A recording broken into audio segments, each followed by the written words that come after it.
Welcome back, MMAOddsBreaker. Today we're talking to Justin Wilcox on the phone, getting ready to fight Daniel Straus, coming up here.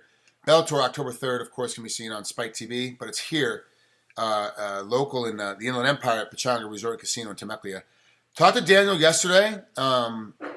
He had to take a break for a little while, Justin. He wanted to go see his daughter who lives up in Ohio. He had to take some time off and kind of get away from the sport a little bit to get refocused because he's had a tough run here a little bit, fighting wise and getting in there and battling things up, and the grind was kind of getting to him, especially after beating Pat Curran in a decision back in November, and then having to fight him again in March and getting submitted, getting kind of handled the entire fight and then getting submitted in the fifth round. So he took a little bit of a break. Do you think that break is going to help him or hurt him when it's time to do battle with you on October 3rd? I think, as I've learned, from training and stuff like that, sometimes it is good to step out, get refocused, get back in there because, even, your career, like that long grinding, that can really, put a mental beat down on you, mentally and physically. So I think, that was probably a good call on his part because he was on a tear there. He was fighting, left and right there. So, he was wore down mentally and physically. I think that's probably good for him. Now, you probably don't remember, we met real briefly back when you fought Michiro Ishida back in the Playboy Mansion in it was 2008. And I've kind of, I'm not gonna lie, I wasn't saying I was following your career faithfully since then.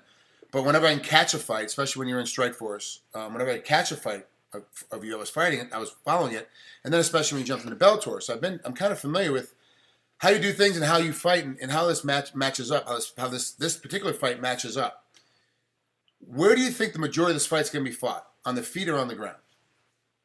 Well, you got it's an interesting fight because you got two grinders going at it, and then. If fighting, sometimes that makes for the most exciting fights because, you try and take each other down, but, then you equalize each other out, and then it ends up being a stand-up battle. So, it could be a stand-up battle or, if one of us imposes a will on each other, and we get our takedowns that we want, it could be on the ground. But I see it just being two wills going at each other, trying to break each other, and it's just going to be, just a hard, tough fight. Now, you're up in San Jose still training at AKA, correct?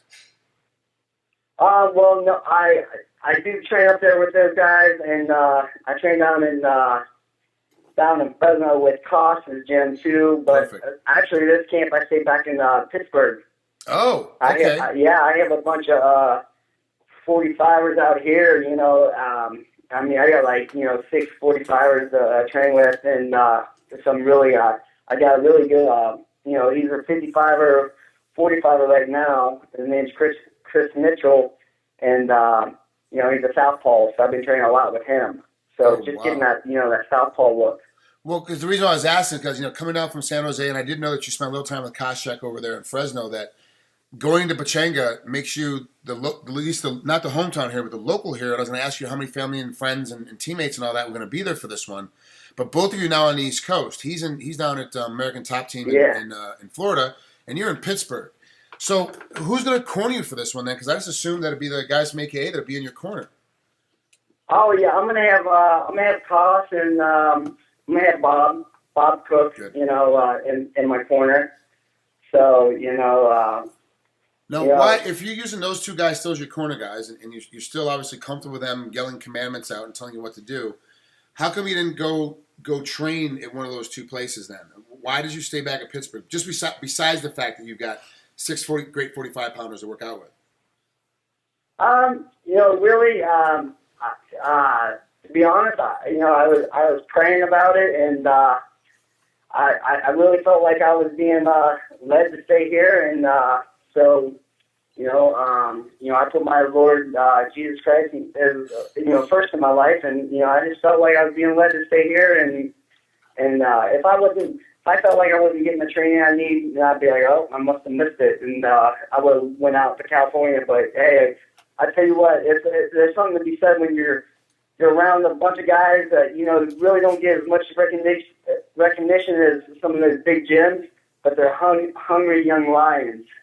I mean, you know what I mean. Yeah, for sure. No, and there's, I can't even tell you, the best story is when I was, there's a guy that, he'll remain nameless, that was a 4-time state champ in high school, one of the most highly recruited guys going into the universities to wrestle, comes in one of the big universities and wrestles and gets his butt kicked and doesn't know how to really maintain it, like can't figure it out, pulls some trickery to leave and goes to a smaller Division I school. And, you know, after being deplorable his freshman year, he goes on and wins 3 national titles because he went to a smaller school and was with guys that didn't get the recognition and just kind of got that attitude. And I learned that back then, that you don't always have to be at the biggest name school, the biggest name place, be from, you know, and have that pedigree to still be able to win things, to be able to battle up and do battle. Now, it's amazing to me that you would not walk away, I'm not saying that, so I don't want the guys at AK to think that you walked away from them, but that you would step back and go to Pittsburgh with Bob Cook, a named guy, Koscheck, a named guy, like these guys you can battle with, to go with, you know, 5 or 6 guys that we may not have heard of, and you feel like that you're getting better, you're getting at least equal, sometimes better training with these guys because they're so much more hungry. Yeah, they're hungry. Yeah, they come out. Yeah, exactly, and you nailed it right on the head right there because they're hungry. They want to, and that's why I tell you guys. I like, who cares who's standing in front of you? Always want to beat that guy. It don't matter who he is. You know, it doesn't matter what kind of name is standing in front of you. Always wanting to try to beat him and better him. You know, so I got these guys, and they come at me, and I'm really thankful for these kind of training. Like I said, I got like 645ers to train with here, so they're all real, and they're all unique in their different ways. Now I want to step back for a second. You talked about how you put Jesus Christ in first in your life, and that's kind of how you made your decision. You prayed about it, and that's why you stayed in Pittsburgh. Do you think there's been a change towards people being what myself included, normal society would say, oh, this guy's super religious? Because you see guys like Tyron Woodley, he's very devout, very faithful. Michael Chandler, very devout, very faithful. And then, of course, we're talking to you, and it's in your interview. Like you immediately say, like it's one of the first things that pops out of your head. Why Pittsburgh? I prayed on it. I wanted to stay. Do you think the fans have softened their attitudes a little bit more on guys that are really devout and really and I don't know if I'm saying the word, but overly religious, like saying like they're super religious? I don't. It's like it's just like if somebody told me, I believe in this, I believe in that, I'd be like, all right, I mean, I don't know why people get so mad about when you bring up Jesus' name. I mean, it's just like some people get really irate about it. I've had people hit me on Twitter like, don't bring God into the cage and all of this and that, and I was like, hey, I gotta bring him in the cage. He's part of me, but I think it goes both ways. I mean, some people are like,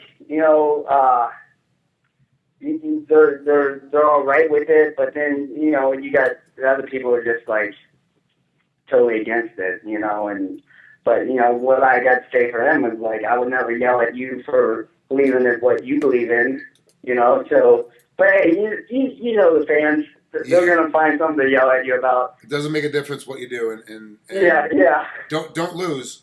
Yeah. Like, don't be the champ and lose. Yeah. It's even worse. It's to me. I come from a very spiritually diverse background family. Like we're kind of all over the map.